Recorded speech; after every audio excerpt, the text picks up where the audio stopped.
বন্ধুরা, প্রভাসের upcoming movie স্পিরিটের অফিসিয়াল অ্যানাউন্সমেন্ট টিজার এসে গেছে, তাও প্রভাসের বার্থডের দিনে। দিনে বলা ভুল হতে পারে, অ্যাকচুয়ালি রাতে, কারণ রাত্রির 11টার সময় সন্দীপ রেড্ডি বাঙ্গা এই টিজারটাকে কিন্তু ড্রপ করেছে। মানে বাঙ্গা বিং বাঙ্গা, সিরিয়াসলি বলছি, এনার অ্যাপ্রোচ না অন্যান্য ডিরেক্টরের থেকে সম্পূর্ণ আলাদা। সন্দীপ রেড্ডি বাঙ্গার যদি প্যাটার্নটা তোমরা ফলো করো তাহলে বুঝতে পারবে কবির সিং এর টাইমেও কিন্তু এরকম একটা announcement video with BGM release করা হয়েছিল, যেমন ট্যাং ড্যাং ড্যাং ড্যাং ড্যাং। ইভেন অ্যানিমেলের টাইমেও কিন্তু একটা হুইসেল অ্যানাউন্সমেন্ট ভিডিও এসেছিল। But this time the picture is not same, কারণ এই যে অ্যানাউন্সমেন্ট টিজারটা এসছে স্পিরিটের, এখানে কিন্তু বিজিএম অনেকটাই কম ইউজ করা হয়েছে। মানে জাস্ট শুরুতে একটু মিউজিক ছিল, টোটালটাই একটা কনভারসেশন দেখানো হয়েছে। আর দেখানো হয়েছে বলা ভুল হবে, শোনানো হয়েছে, কারণ এই পুরো ভিডিওটাই একটা audio clip with title card, যেখানে কাস্টিং গুলোকে শো করা হয়েছে। আর এই টাইটেল কার্ডটা দেখে এটা তো কনফার্ম যে তৃপ্তি ডিমরেকে আমরা অ্যাজ আ লিড দেখতে পাচ্ছি প্রভাসের সাথে। আর প্রকাশ রাজকে একজন জেলার সুপারিনটেন্ডেন্টের রোল প্লে করতে দেখা যাবে এই মুভিতে। তার সাথে রেবেল স্টার প্রভাসকে কিন্তু একটা ব্যাড অ্যাস টাইপের কপ অফিসার, যে একজন আইপিএস মানে টপারও থাকে। হ্যাঁ, একটা জিনিস কিন্তু বাঙ্গার মুভিতে কমন থাকে, যেটা মেন যে ক্যারেক্টারটা থাকে না, সেটা কিন্তু খুব ট্যালেন্টেড থাকে, মানে এডুকেশন ওয়াইজ। যেমন অর্জুন রেড্ডিতে তোমরা দেখেছো যে ব্যাচের টপার থাকে মেডিকেল কলেজের, বিজয় দেবরাকোন্ডা। আর কবির সিংও দেখেছি শাহিদ কাপুরকে। After all this is the same movie, like remake. আর অ্যানিমেলেও কিন্তু রণবীর কাপুরকে একজন স্পেস ক্রাফট ইঞ্জিনিয়ার রাখা হয়েছিল। সেম এখানে কিন্তু স্পিরিটে প্রভাসকে আইপিএস টপার দেখানো হয়েছে। তো স্পিরিটের যে টিজারটা এসছে 1 মিনিট 31 সেকেন্ড, এটাকে আমি 4-5 বার ভালো করে শোনার পর যা বুঝলাম যে প্রভাসের যে নামটা থাকে সেটা তো কোনো রিভিল করা হয়নি, কিন্তু তাকে একটা জেলে নিয়ে যাওয়া হচ্ছে, যেখানে জেলারের রোল প্লে করছে প্রকাশ রাজ। আর প্রকাশ রাজ কিন্তু খুশি না প্রভাসের আশাতে, কারণ তাকে অনেক স্ট্রিক্টলি হ্যান্ডেল করা হচ্ছে। আর যে প্রভাসকে নিয়ে এসছে সাথে করে, সে কিন্তু বলছে যে প্রভাস কোনো নর্মাল কেউ না, একজন আইপিএস অফিসার, তাও ব্যাচের topper. Prakash Raj be like, I don't give a ফাক, লেফট রাইট সেন্টার থেকে ফটো তোলো আর মেডিকেলের জন্য পাঠাও। এবার ছেলেটা বলে যে তুই তেমনই করবেন না স্যার, প্লিজ একটু ডিসেন্সি মেনটেন করুন, কারণ he is a fellow officer. তো প্রকাশ রাজ বলে, ভাই আমার এতে কিছু যায় আসে না, সবার জন্য রুলস সেম। তখন ছেলেটা বলে যে স্যার, একে সিভিলিয়ান ড্রেসে তো অ্যাটলিস্ট থাকতে দিন, ওকে জাস্ট রিমান্ডের জন্যই পাঠানো হয়েছে। তখন জেলার বলে যে ভাই আমার কাছে কাপড় মানে দুটোই, একটা হচ্ছে পুলিশের আর একটা হচ্ছে কায়দির, এর মাঝখানে কিছু হয় না। আর লাস্টে প্রভাসের একটা ডায়লগ শোনা যায় যে sir, from the childhood I just have one bad habit. আর তারপরে দেখানো হয় স্পিরিটের যে টাইটেলটা। দেখো, ভিডিওটার টাইটেল কিন্তু রাখা হয় ওয়ান ব্যাড হ্যাবিট। সো এই ব্যাড হ্যাবিটটা কি, সেটা তো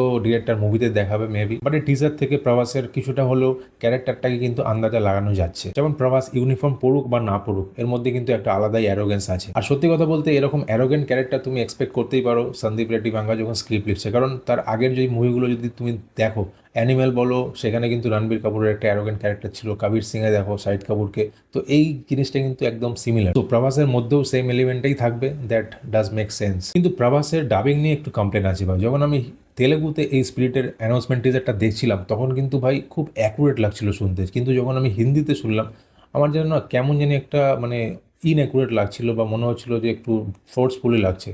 তো এই ডাবিংটা শুনে অনেকে, আমি ভিডিও দেখছি যেখানে সবাই বলছে যে ভাই আমার এক্সপেকটেশন চলে যাচ্ছে, হিন্দিতে ডাবিং ভালো হবে না।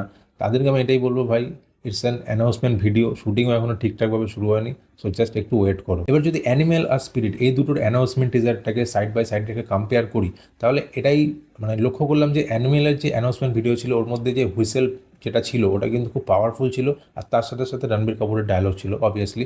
তো সেখানে মনে হচ্ছিল না কিছু একটা ক্রেজি হবে। বাট স্পিরিটের টাইমে অ্যাপ্রোচটা একটু আলাদা, কারণ এখানে কোনো ব্যাকগ্রাউন্ড মিউজিক ইউজ করেনি, যেখানে সন্দীপ রেড্ডি বাঙ্গা হলো বিখ্যাত বলতে পারো ব্যাকগ্রাউন্ড স্কোরের জন্য, কারণ আমরা জামাল কুদু দেখেছিলাম অ্যানিমেলে।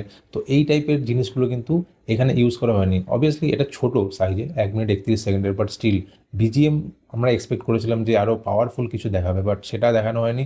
এটা জাস্ট মনে হচ্ছিল যে একটা কোনো সিন যেটাকে কেটে এখানে ঢুকিয়ে দেওয়া হয়েছে স্পিরিটের। মেবি ডিরেক্টররা এখনও হয়তো পুরোপুরি প্রিপেয়ার্ড না, জাস্ট প্রভাসের বার্থডে ছিল বলে ওরা একটা দিয়ে দিয়েছে, জাস্ট অ্যানাউন্সমেন্ট করে দিয়েছে কাস্টিং কারা কারা আছে। আচ্ছা, কাস্টিংয়ের কথা থেকে মনে পড়লো, বিবেক ওবরায়ের নাম কিন্তু আমরা দেখতে পেয়েছি। এই বাসটা শোনা যাচ্ছিল যে বিবেক ওবরায় থাকবে, তো ফাইনালি অফিসিয়ালি কনফার্ম হয়ে গেছে। আর আই হোপ মানে বিবেক ওবরায়ের একটা বিশাল বড় কামব্যাক হবে, যেমন আমরা লাস্ট টাইম ববি দেওয়ালের দেখেছিলাম। আর গোটা টিজারের মধ্যে কিন্তু আমরা ডন লির নামটা দেখতে পারলাম না, তাই যে রিউমার্সটা শোনা যাচ্ছিল যে ডন লিকে দেখা যাবে প্রভাসের এগেনস্টে স্পিরিটে, সেটা কিন্তু আপাতত রিউমার্সই থেকে গেল। হ্যাঁ, এবার কি ওটার প্ল্যানিং করেছে সন্দীপ রেড্ডি বাঙ্গা অ্যাজ আ ক্যামিও, সেটা তো ভাই পরেই জানা যাবে। বাট স্টিল এখনও অবধি যা দেখলাম ফাটাফাটি লেগেছে। আমার ভার্ডিক্ট এটা কিন্তু ফাটিয়ে দেবে। আর সত্যি কথা বলতে না, প্রভাসের আপকামিং যে মুভিগুলো আছে, কালকি 2 বলো, সালার 2 বলো, বা তোমার ফৌজি যেটা কালকেই অ্যানাউন্সমেন্ট হয়েছে বার্থডেতে, তো এইগুলো ছাড়াও এগুলো তো হবেই, কিন্তু সবথেকে এক্সাইটমেন্ট প্রজেক্ট যদি কিছু থেকে থাকে সেটা হচ্ছে স্পিরিট। সন্দীপ রেড্ডি বাঙ্গার সাথে প্রভাসের যে কম্বো, এটা কতটা মারাত্মক হতে চলেছে সেটা তোমরা আন্দাজও লাগাতে পারবে না। যখন আপকামিং টিজার বা ট্রেলার আসবে না, তোমরা বুঝে যাবে। সো ফিঙ্গার ক্রসড অ্যান্ড উইশকে মুভিটার থেকে আরও বেশি কিছু আমরা দেখতে পাবো নেক্সট। তো তোমরা কতটা এক্সাইটেড, আর টিজারটা তোমাদের কেমন লেগেছে প্লিজ কমেন্ট করে জানিও। ভিডিও ভালো লাগলে লাইক করে দিও। দেখা হচ্ছে নেক্সট ভিডিওতে। টিল দেন টেক কেয়ার দোস্ত।